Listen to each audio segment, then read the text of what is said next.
네, 목소리 들리시나요? 목소리 들리시나요?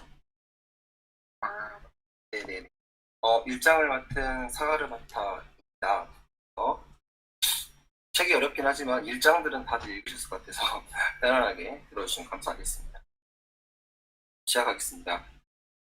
일장 자본과 형사 사법제도입니다. 이 장을 읽게 되면 여러분들도 자연스럽게 이 그림을 떠올리시게 될 것 같아요. 1988년 지강원 8조 사건인데요. 다들 아시는 것처럼 돈을 훔치고 횡령하였지만 보시는 것처럼 징역이 서로 다르죠.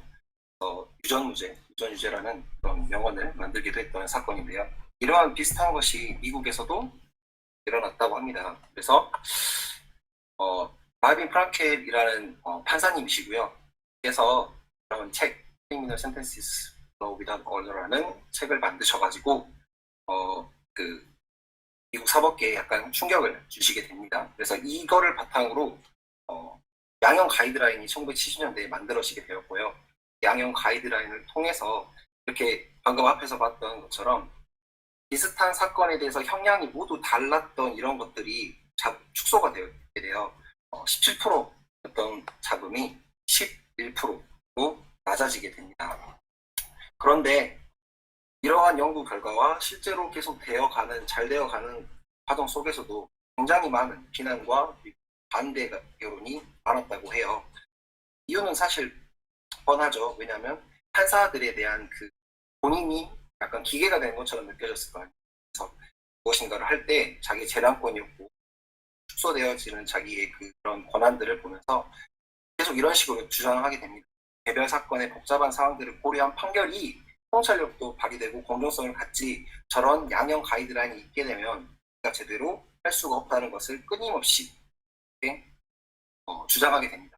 그래서 결국 마빈 프랑켈이 2000년대 초반에 돌아가시게 되는데 그로부터 3년 후에 2005년 가이드라인이 폐기가 되고 그냥 권고로만 남게 돼요. 그 이후에 결과는 안 봐도 아시겠죠. 그 양형에 대한 차이가 2배로 늘어나 버리게 돼요.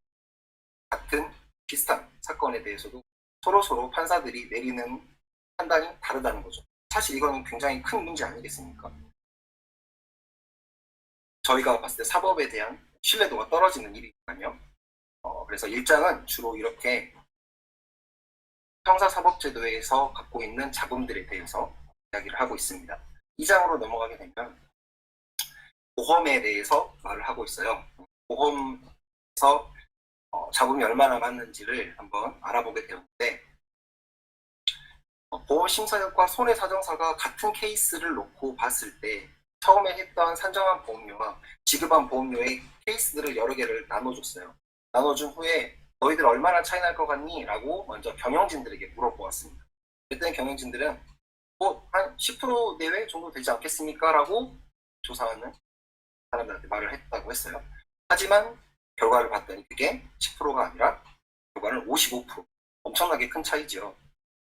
$10,000가 있으면 위아래로 굉장히 큰 차이를 실제로 내게 됐다는 거죠. 사실 이렇게 되면 보험회사 입장에서도 안 줘도 될 돈을 많이 주게 되고 또 적정한 보험료가 있는데 그 보험료보다 낮게 주니까 훨씬 더 다른 회사들한테 뺏기게 되거나 이것이 안 좋은 쪽으로 작용을 하게 되는 경우가 생기게 된다고 했습니다.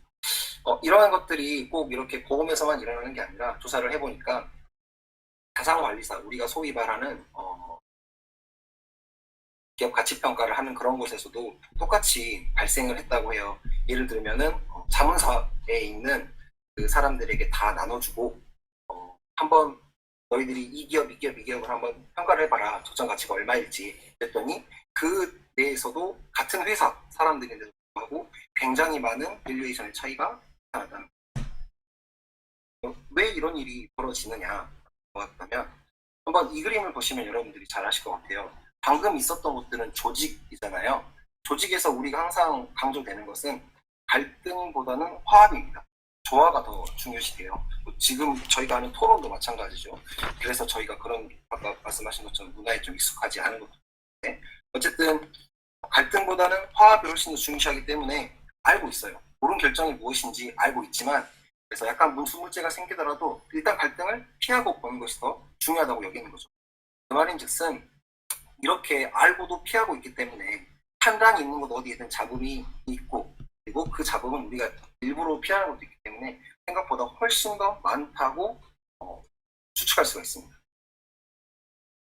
이제 3장으로 넘어와서 이례적인 결정에서는 어떤지 한번 볼게요. 이 이례적인 결정이 무슨 말이냐면 방금 앞에서 나왔던 것처럼 보험이라든지 아니면 뭐 형사사법제도 이런 것처럼 비슷한 것들이 계속 일상적으로 반복적으로 이루어지는 것들을 반복적인 결정이라고 하고 그에 반면에 이례적인 결정, 어쩌다 한 번씩 있는 결정, 코로나, 뭐 파병, 전쟁, 결혼도 뭐 한두 번 하시는 분들 계시지만 어쨌든 집 같은 것도 여러 번 사시는 분들이 계시지만 굉장히 자주 일어나지 않는 일들이잖아요.